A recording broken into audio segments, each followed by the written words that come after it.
the other thing to say is that how we do it, because we're on an online setting, to make the best use of questions, rather than waiting to the end of it to sort of ask questions all at the same time. What we ask people to do as you listen to Paul is to write down your questions on the Zoom chat window, because Tanya will be on the other side collecting those questions, and that optimizes, you know, how many questions we can fit in on a half-hour discussion. So as you listen to Paul, don't wait until the end of it to formulate your questions much as you can. During the talk itself, write them down on the Zoom chat window. Tanya will be sure to look at them, harvest them, and give them back to Paul on the last half an hour discussion. So I thought I'll give you some very quick context on Paul. So Paul is a psychoanalytical psychotherapist, and he is Emeritus Professor of Social Policy at University of West England. Never sure if it's University of West England or of the West of England, but that's what I want to say. Bristol, where he was co-director of the Centre for Psychosocial Studies. He was co-founder of the Climate Psychology Alliance and its first chair. He was founding editor of the journal Organizational and Social Dynamics, a forum for those working within the Tavistock Group relations tradition. His last book is Climate Psychology on Indifference to Disaster, a 2019 book published by Palgrave Macmillan.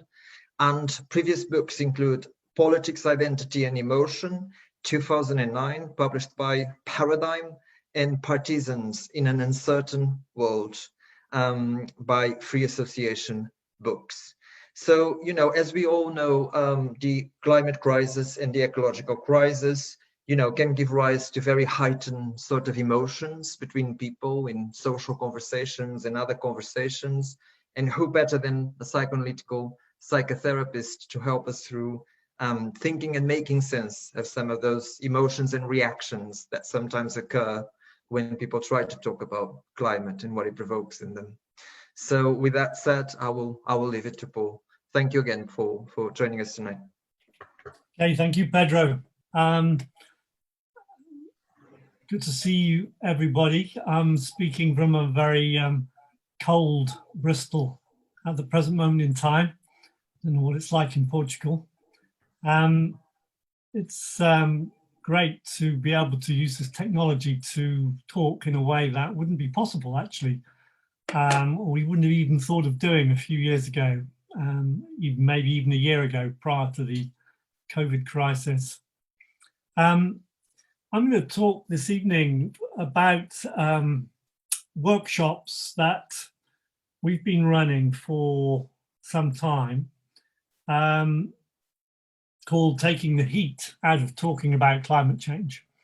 And I've been running them in the region where I live with a variety of different groups, XR groups, sustainable energy groups, some parents groups, and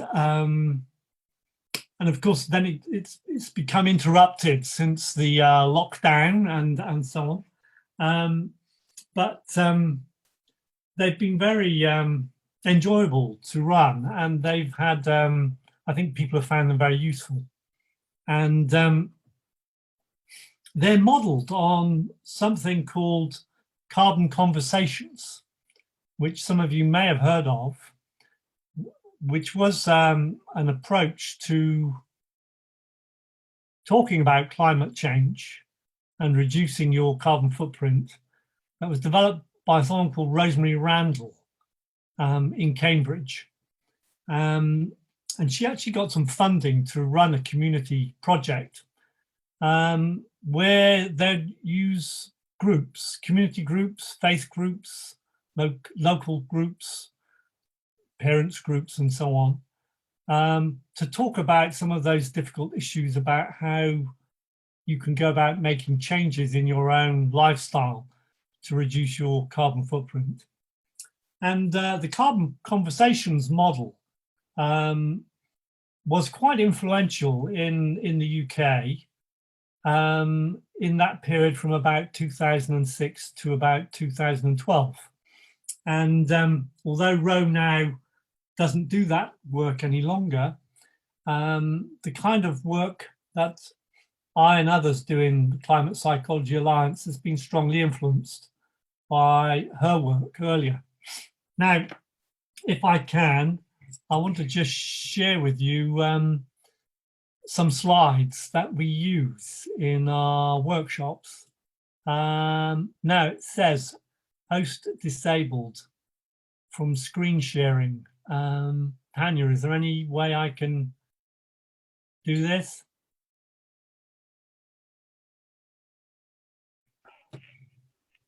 One second, and can you try again? Okay. There we go. Okay. Yeah, good.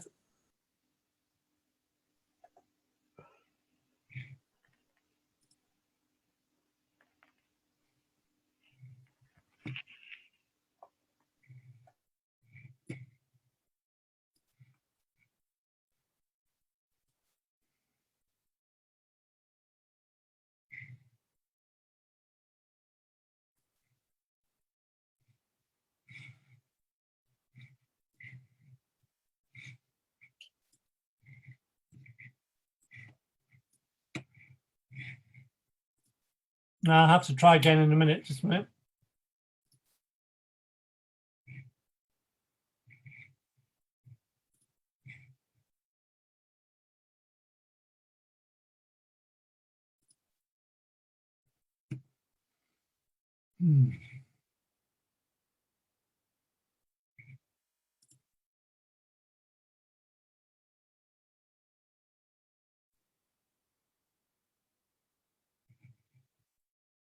No, it doesn't seem to be working for some reason. Never mind. I sent you the file before. I don't know whether you've all managed to have a look at it. Tanya, I don't know whether you've got the copy of the file you might be able to use to. I can try to, I can, but it should be possible to share yours. Sure, yeah. Give me 1 minute and I will get it from the email. Okay. Well, while Tanya's doing that, let me just tell you a little bit about the workshops. They would typically last from between 2 and 3 hours. They're very participative. So we get people engaged in exercises for much of the time. So it's not about us talking, it's about people very much engaging. So we get people doing quite a lot of work in pairs and then in small groups. So we start working with 2 people, and then the 2 people join up with another 2 people to make 4 people. And then we have some sessions in plenary, so that it's a very interactive kind of model of working rather than us talking and telling. We would typically meet either in the evening or on the weekend.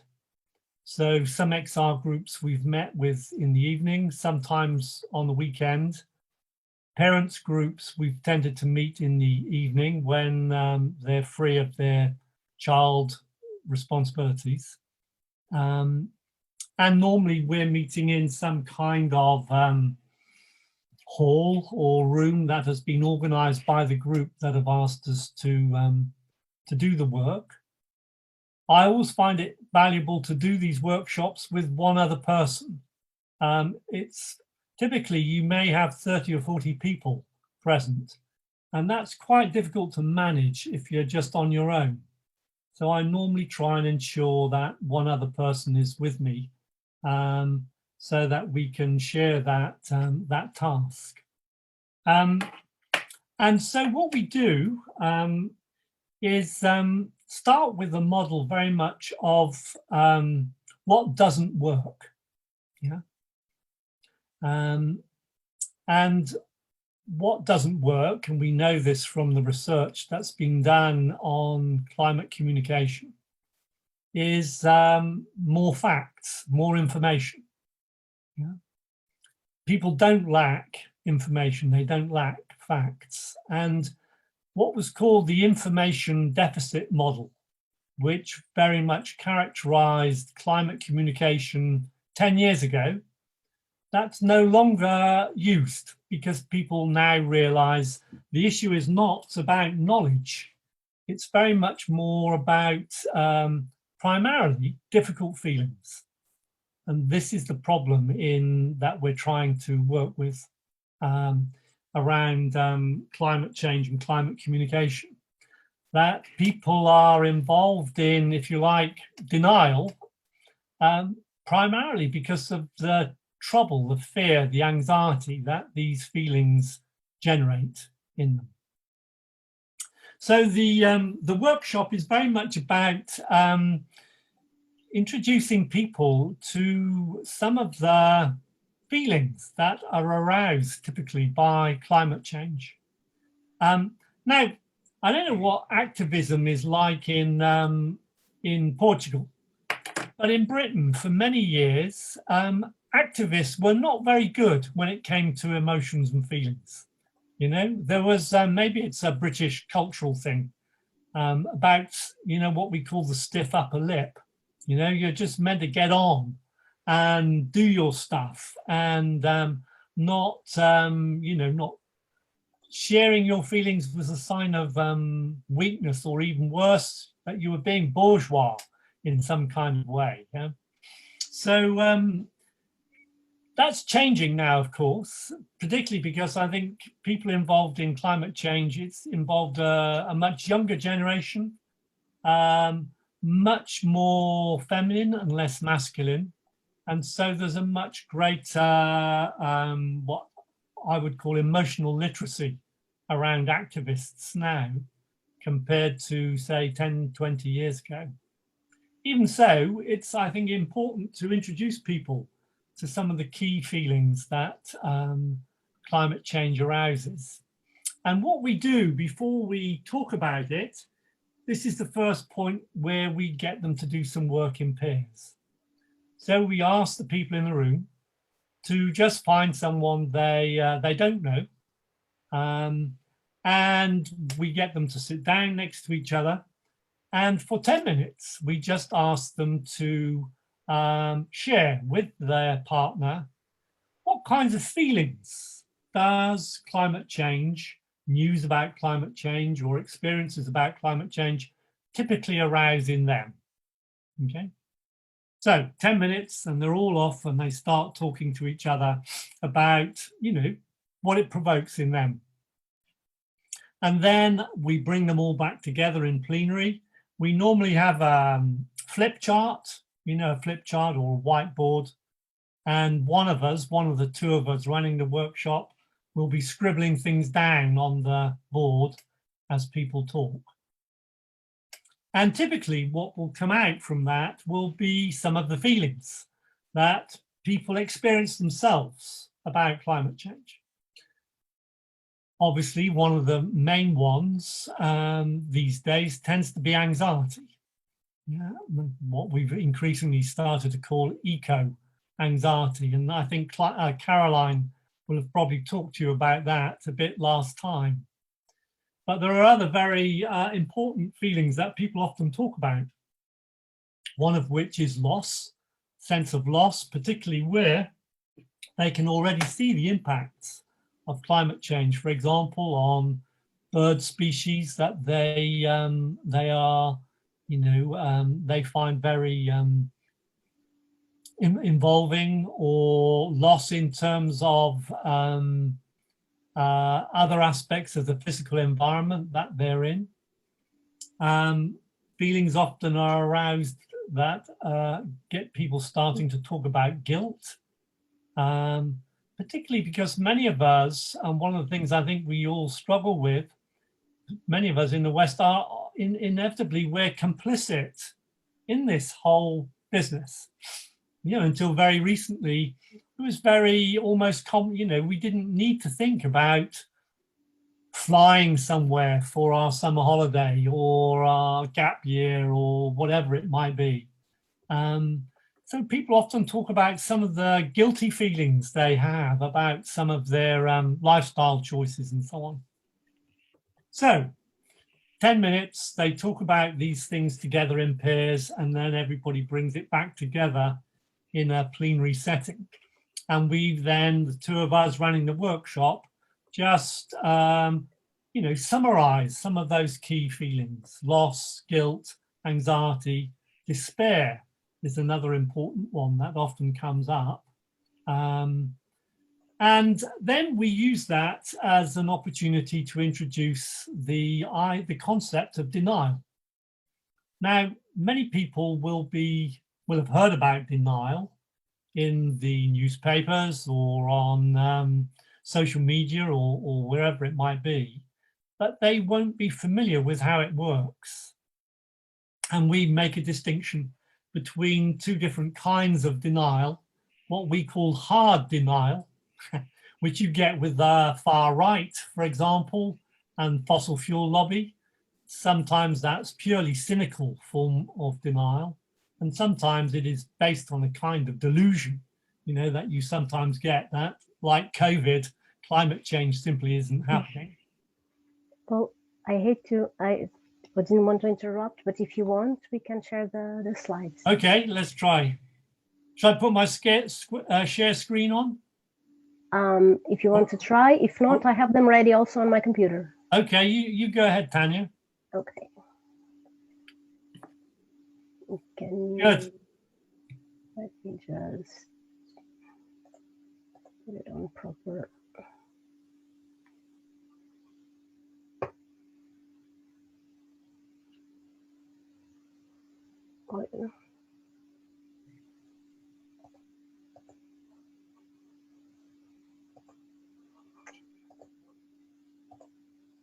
Okay. There we go. Yes. Okay, so if you just backpedal briefly, Tanya. Okay, so on to the next one. So that's the first slide that we introduced with the group. What doesn't work? More facts, yeah, or putting one's position, arguing, and so on. If you move on to the next one. So that's a summary of the kinds of feelings that people often talk about when they do their work in pairs. Okay, and the next one. This is what we then talk about in terms of soft denial. Yeah. Soft denial is our way of talking about what in psychoanalysis we'd call disavowal. Yeah. So soft denial is the way in which most of us do denial. Yeah. In other words, we disavow reality. We accept it on the one hand at an intellectual level, but on another level, this intellectual knowing is split off from our feelings, so that the knowing about climate change doesn't disturb us, doesn't motivate us to do anything different, to make any kinds of changes. Yeah? This is the kind of standard notion of disavowal. And having introduced that idea of disavowal, we would then get them to do some work in pairs again. You know, with the same pair, we'd ask them then to spend just a few minutes with their partner saying, okay, well, how do you do disavowal? Okay, how do I do disavowal? Because we all do it in all sorts of different kinds of ways. Yeah? So we get them to do that in pairs, first of all, and then we'd ask the pair to join with another pair. And for 15 minutes, normally, they then talk about how they do disavowal themselves. Yeah? Okay, so next slide. And then we'd bring it back into the plenary, and again, we'd, up on a flip chart, we'd summarize what are some of the ways in which people do disavow, and we will introduce some terms like perceptual distortion, selective inattention, diffusion of responsibility, which are very typical examples of the way in which we all do disavow.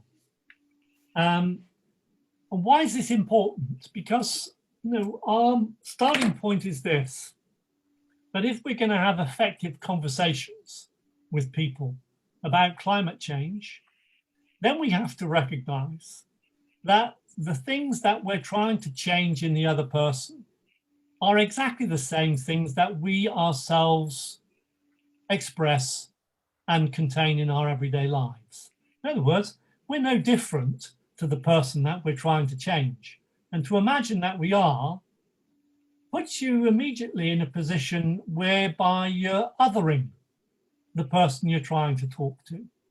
You're making them in some sort of way inferior or more, I don't know, entitled or less thoughtful or whatever it might be than you are. And if you start on that basis, your conversation will not be a creative or productive one. So it's very important that the person who's involved in the communication, trying to talk with a friend, with a member of their family or a colleague about climate change, recognize that all the things that they want to change in the other person are things that they wrestle with themselves. Absolutely central. Okay, Tanya, next one. And we give them a few more examples of ordinary process of disavowal, which often come up in the kinds of conversations that people in the room will have had. And in particular, we focus sometimes on things like entitlement, because it is so much a part of our culture. It is so embedded in our culture. It's a way in which our individual psychology and our collective psychology meet, through things like entitlement, exceptionalism. I don't know whether that's a phrase that you're familiar with in Portugal. The idea that in somehow or other, you are an exception, that the rules that apply to other people don't apply to you. So a classic example would be the United Kingdom. I mean, we tend to act as if we're exceptions in Europe, and you can imagine how that plays itself out at an individual level. The idea that the kinds of things that other people are expected to do, like not fly, not eat meat, and so on and so forth, you can think of ways in which you're accepted from having to do this yourself. So these are built into our culture, these kinds of ideas. Okay, Tanya, can you put the next slide up? So then, having established something about the psychology of disavowal, we're then ready to introduce some ideas about effective listening, how you have an effective conversation with somebody. Now, I bring to this not just my experience as a psychotherapist, but actually also my experience of being a researcher, because a lot of the research I've done in the past has been around issues about class and race. Now, these are difficult conversations to have, precisely in the same way that conversations about climate change are difficult. And if you're going to be an effective researcher talking about issues of race, for example, to white people who themselves may feel they are being thought of as potentially racist, you have to be really thoughtful about how you approach these difficult conversations. Also, something in our health service, and I don't know whether it's the same in Portugal, we have a model which leads to courses in the health service called Having Difficult Conversations, which they use, for example, how do you tell someone suffering from cancer or some other illness that their prognosis is bad and they may be, their illness may be terminal. This is called having a difficult conversation. And there's been a lot of training on that in our health service. So this is what we're bringing, in a sense, this background into our thinking about how to have difficult conversations about climate change, you know, where even in the family, it can easily lead to an uncomfortable silence, you know, amongst family members or with very close friends. So some principles then we introduce about effective listening. The first thing is that the listener needs to be very self-aware. So we introduce some ideas. You don't have all the answers. You experience exactly the same dilemmas as your audience about diet, about heating, about flying, about not driving. You also feel ambivalent, defensive, and resistant, and at times would like to bury your head in the sand, and you don't occupy the moral high ground. So it's really important that people understand those kind of basic positions that they need to occupy when they have these conversations. And then we introduce, then we do a major piece of participative work with them. So in pairs, we then, no, sorry, it's not in pairs. Now it's in threes. We use threesomes. So we have a listener, yeah, someone who is involved in listening to, say, a colleague or a parent at school that you're wanting to have a conversation with them about climate change. So you've got the parent, you've got yourself who's listening to them and wanting to have a conversation with them, and you've got an observer. We just have an observer, a third person, who can look and observe the interaction between the two people in the room. Yeah. And what we ask them to do is to think of a dilemma. This is say you're the parent who's being involved in the conversation about climate change. We ask you to focus on a dilemma that you actually experience in relation to climate change itself, and then have a conversation with your partner about that dilemma, yeah, in which your partner will try and begin to bring some of their listening skills to that conversation. And we'll run that typically for 15 minutes. So first of all, 10-minute conversation, and then 5 minutes feedback, where the observer who's been watching that conversation will feedback what they've seen. Yeah. And then we'll repeat it again for another cycle. So that takes us half an hour altogether. Yeah. And then we bring this back into a plenary situation so that we can share what's been coming up from these first exercises in having a climate conversation. So, Tanya, can we have the next slide? So the kinds of things that then typically come up in the conversation are these, that people don't need persuading, yeah, first of all. And if you go into a conversation imagining that your task is to persuade the other person, normally it won't work. What we've also found in a lot of the groups we've run is that people have said to us, actually, you mustn't even have an outcome in mind. Yeah? The very idea of going into one of these conversations with an outcome in your mind to change the other person in some sort of way will often lead to disaster. But what you can do is help people identify difficult feelings that they're struggling with and share those in a non-defensive way. And crucially, and this comes from standard models of psychotherapy, the person must first feel that they're understood. Only then will they be open to new understandings. Yeah? So that's an absolutely fundamental tenet of psychotherapy and counselling.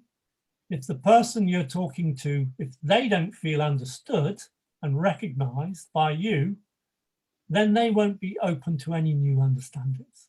Yeah. Okay, Tanya, the next one.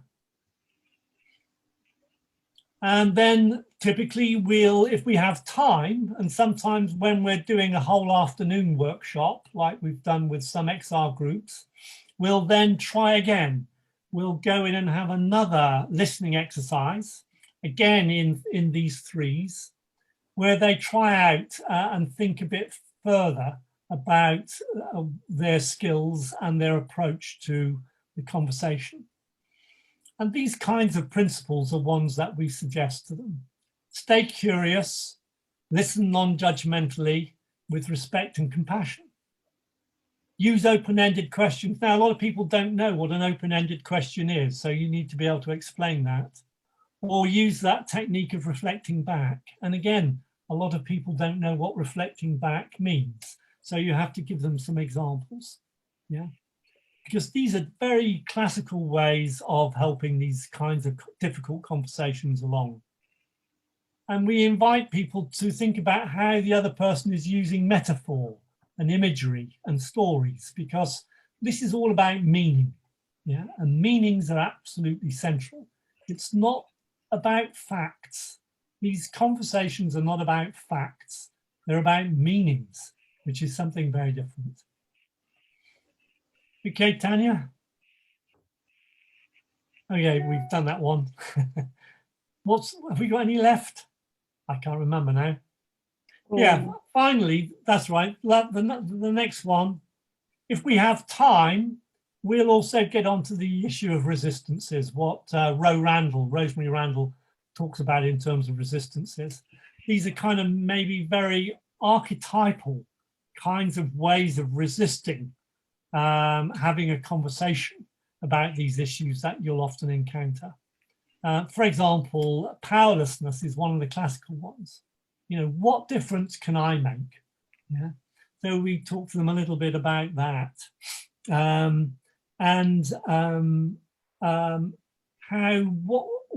What things to avoid. So very much avoid head-on confrontations or arguments. I think on the next one, Tanya. Yeah, this comes from Nadine. I don't know whether any of, maybe Nadine Andrews is chair of the Scottish Climate Psychology Alliance. And her background is in, well, in music production, but also in judo. And so she uses a lot of metaphors from judo and the martial arts to talk about influencing processes and how you need to be able to roll with the resistance. Don't lock horns, come in from the side. You know, these are kinds of expressions that she uses. Listen out for inconsistencies, silences and contradictions, which might be a way of opening things up in a conversation. And fundamentally, share your dilemmas and failures so that the other person can't set you up as somehow or other superior, and then they might feel resentful towards you. So these are all kind of working with deeper resistances that you sometimes encounter in climate conversations. I'll stop there. I've gone over time and let people now have an opportunity to ask questions. I'm sorry about that. Hi, Paul. Thank you very much for that. So I guess in terms of, I'll start with my own questions and then we'll move on to the audience and see who else wants to ask some questions. I guess the first thing that I'm really interested to, that I was thinking is whether running these workshops has actually impacted the way you personally talk to people about climate change, you know, with your family, with your friends, with your students.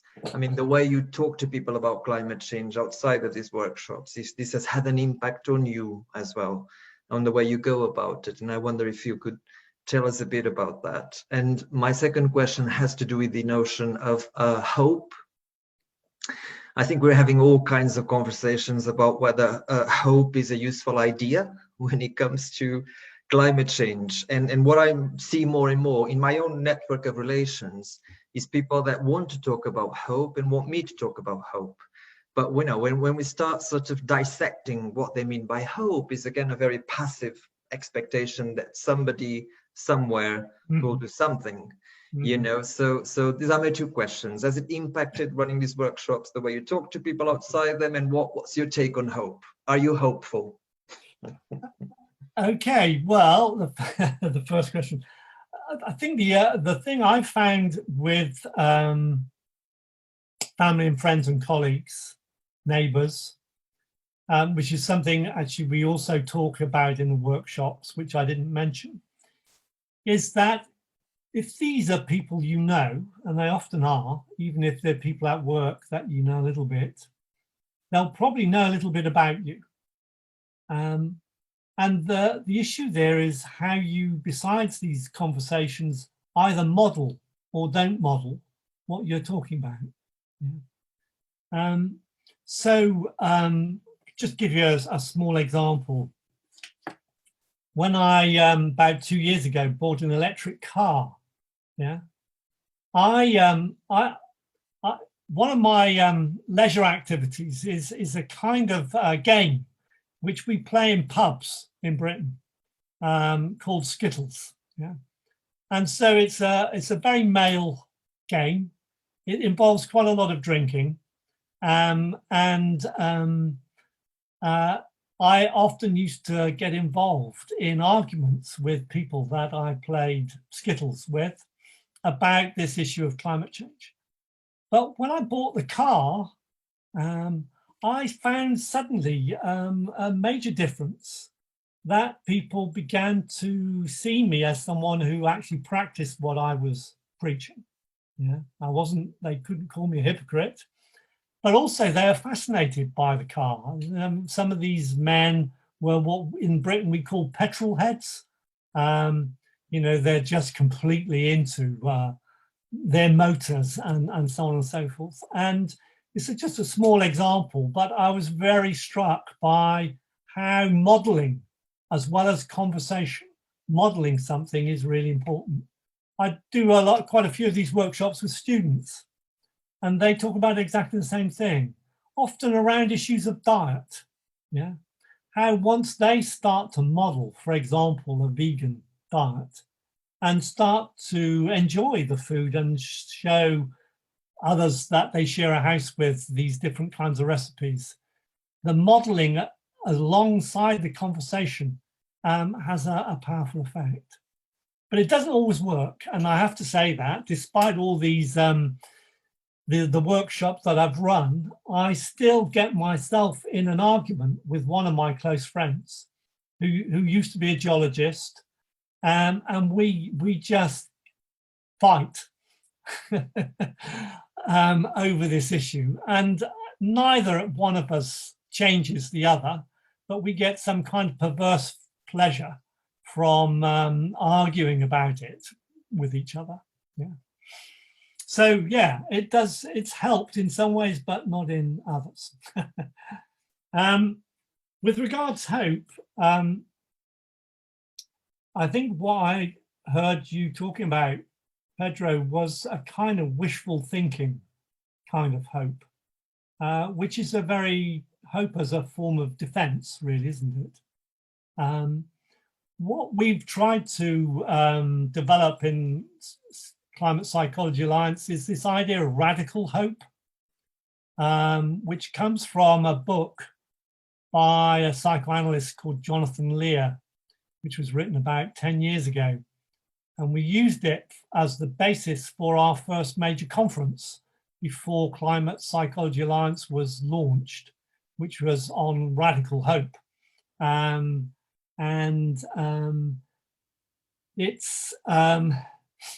It's a way in which I think it's basically saying a genuine hopefulness has to be built on the capacity to face difficult truths. If you can't face those difficult truths, then the hope you have will inevitably be defensive, flimsy, and basically not something that serves action and agency. So I don't know Thank you whether very that's much. answered those questions, Pedro. It does indeed. I mean, I've heard the conversations here and there about radical hope as well, and it's a concept that I think I need to look into a bit more, because indeed we need to find some kind of distinction with the wishful thinking that you're talking about, right? We can't join the wishful thinking, so we need to start thinking through we need to come from the side, to use a judo metaphor, with a different kind of hope. Absolutely, right? yeah. And you've got to look, I think you've got to be prepared to look at what is dark about human behavior and society, you know. And before I got involved in climate change, you know, the last major political action I was involved in was around Bosnia. Now that was dark. You know, that shows human behavior at its very worst. 100,000 people died, mostly Bosnian Muslims. And I went out there once. We were working with a youth group in Tuzla, and we went out right at the end of the war. And I think you've got to be prepared to face those things, to have genuine hope rather than something superficial. Sure. Tanya, is there questions that you'd like to ask, questions from the audience?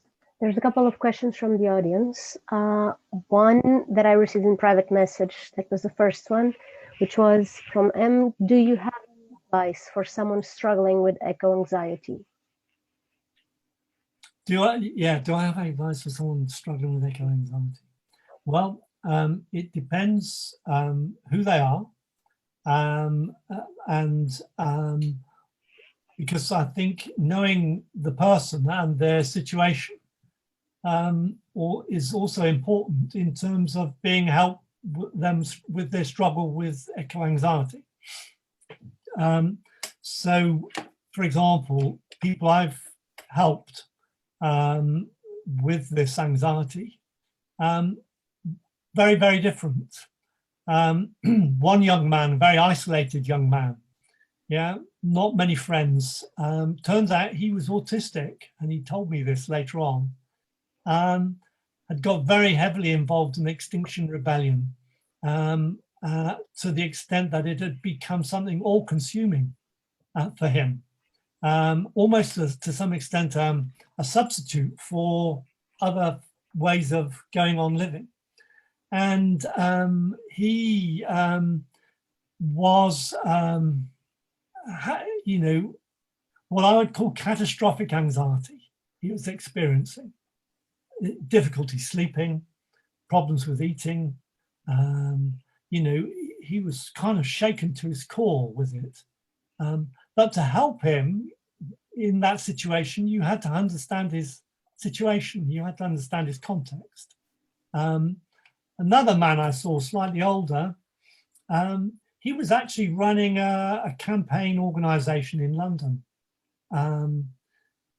Very different. Married, young family, 2 young children. He'd been very successful in running this organization, but he had to be in control of everything, yeah. And the anxiety he was feeling, the desperate anxiety he was feeling about climate change, was also about his inability. He'd reached the limits of his inability to keep his own organization going whilst he was the sole person in control of it. And he couldn't imagine, he didn't know how to share that responsibility, to share control with other people. So the 2 crises simultaneously affecting him. Yeah. And so I can't really offer any general prescriptions. It depends who the person is, whether they're a school kid, for example, or whether they're an adult, whether they've got an effective groups of friends and family around them, or whether they're isolated. It's very difficult to give general prescriptions in that sense. Thank you. I mean, one thing that does help is I mean, what we found, we offer a therapeutic support service through Climate Psychology Alliance.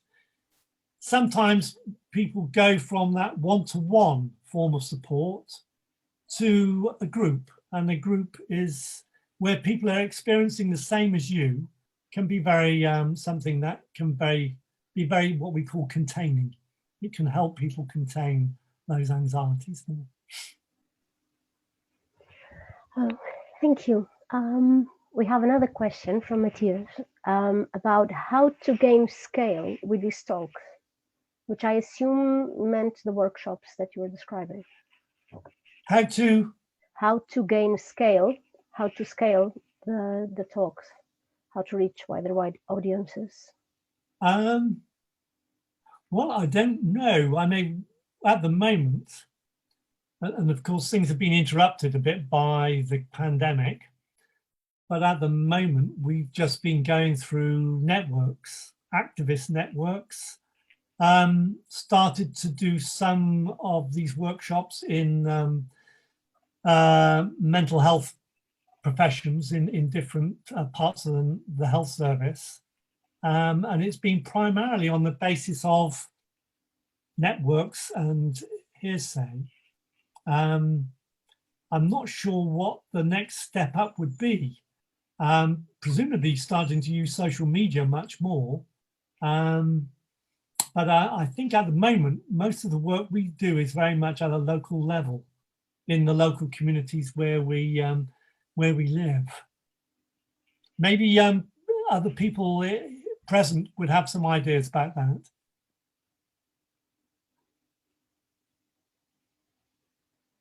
Yeah, anyone who wants to unmute and share?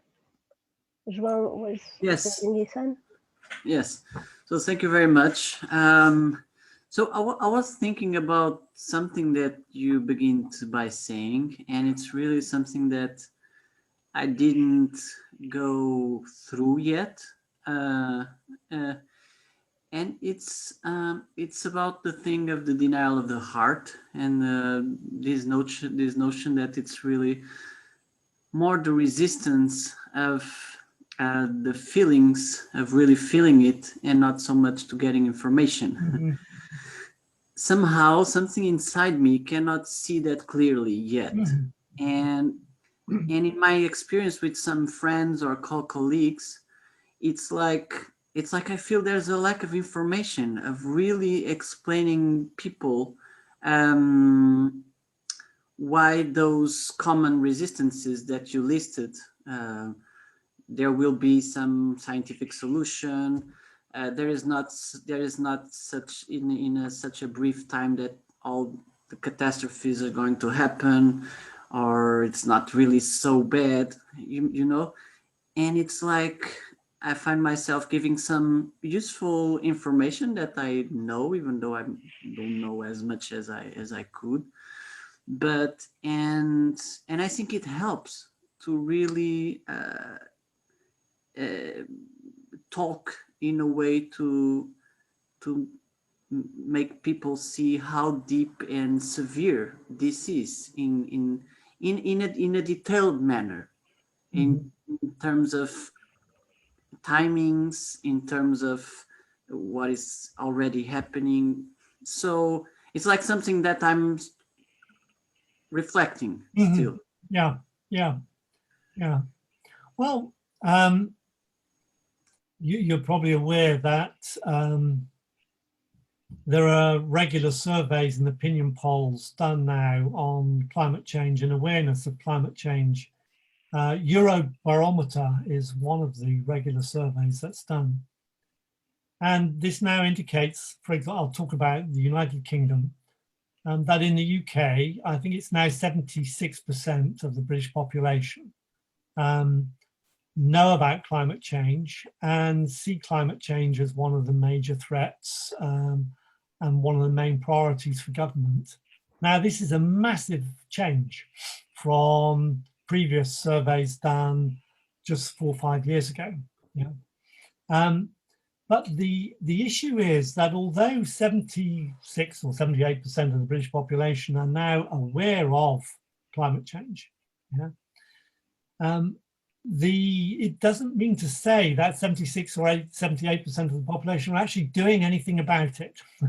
It's not, probably, if you, I don't know, my guess would be that only maybe a quarter of that group have then actually, it's then led to any change, either in their political activity or in their lifestyles. Changes of diet or changes of heating patterns or transport or whatever it might be. And so that's where I'm coming from, really, that the evidence suggests that people don't lack knowledge any longer about climate change. You know, if they did, well, there's so many different resources that are now available for them to look at. So it's not the knowledge and the information, it's the resistances that people still have at that more emotional level to doing something about it that concern people. Yeah.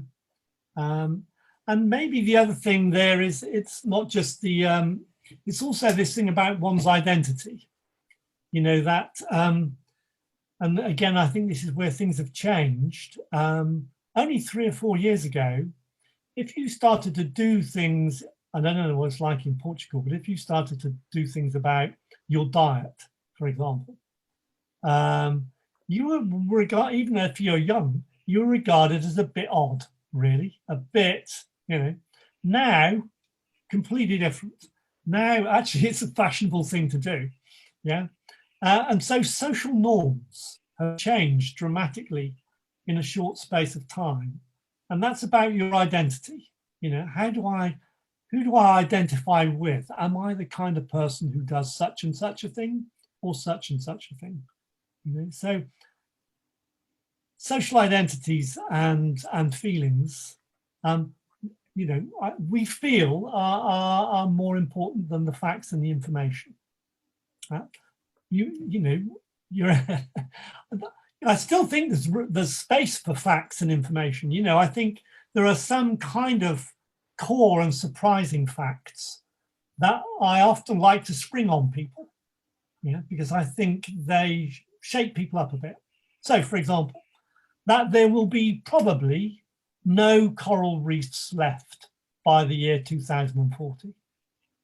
Literally no coral reefs left, except possibly some of these deep sea reefs in certain areas. That kind of fact, you know, suddenly kind of has a shocking effect. And I think a few small shocking facts like that are maybe relevant and appropriate. Okay. Awesome, something more for us to use. Thank you. And there's one more question from Eva. In the moment that we are already dealing with someone that is in a defensive position, how can we go back to a non-defensive discussion in case the person feels personally attacked? Yeah, well, I think that's an important question. In those situations, first of all, I think you've got to be aware of what's happening in the dynamic of the interaction. Yeah. You've got to be aware that the other person has started to become defensive. And you've got to look out for what some of the cues are. Is there a change in their posture, how they're standing or talking? Have they started to become more silent? Yeah. Is the feeling tone of their words changing so that there's more aggression or anxiety in what they're saying? So I think the first step is to really use your listening skills to listen not just to the words, but to the music. I know it's another important distinction we often make. Yeah, listening is not just about words, it's about the music. And so once you've become aware that this has happened, you know, that the other person has become defensive, I find sometimes that what I do in those situations is suddenly share with them my own difficulties, the things I find hard, so that immediately I'm trying to put myself back in the same position as them and to contradict their attempt to put me in a different position. Yeah. Because when you're defensive, I think typically in those situations, you try and put your listener in a position whereby they suddenly seem judgmental, or they seem a bit superior, or they're being moralistic, or whatever it is. And you've got to be aware of that and try as much as you can to come out of that position that they're trying to put you in. Yeah. And I find one of the best ways of doing that is just to talk to them about my own difficulties and dilemmas, the things that I'm really, not very good at all. And one of the classic things for me is using public transport. Yeah, that I often, the way in which I think of myself as an exception is that I often say I can hear myself saying to myself when I jump in the car to go somewhere, oh, I'm just too busy. I'm just too busy, to get the bus or the train or whatever it is, and that's the way I make myself an exception. So sharing your own failures and dilemmas, I think, helps very much when you find yourself in that kind of situation. Paul, thank you very, very much. We've reached the end for our time today. As I was listening to you, I was thinking if, psychologists and therapists are actually that different from non-psychologists and non-therapists on this issue, only because some of my friends who are psychologists and therapists, some of them can carry highly sophisticated readings of denial in their clients or in people from their family, friends, etc. And when you talk about the climate crisis, they automatically close themselves in the denial or the apathy or the soft disavowal they themselves see in clients on other issues.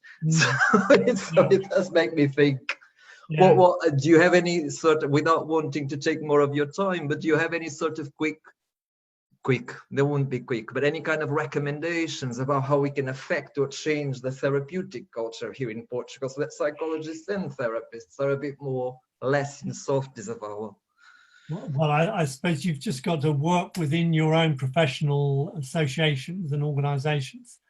Again, that's 6 years ago.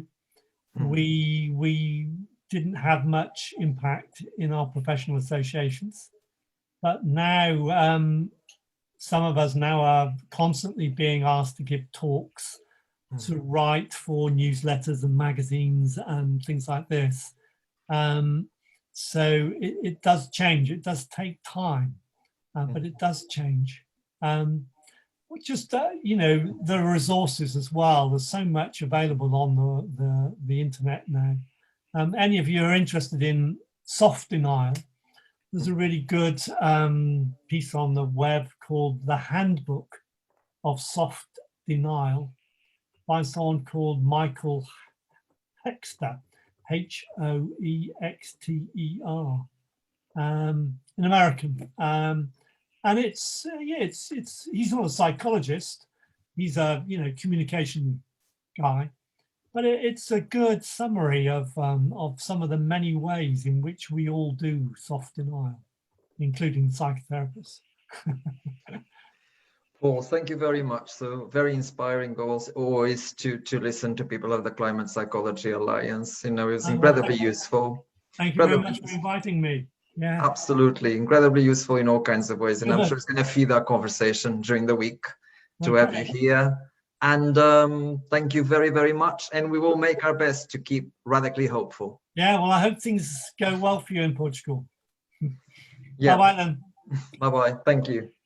Thank you.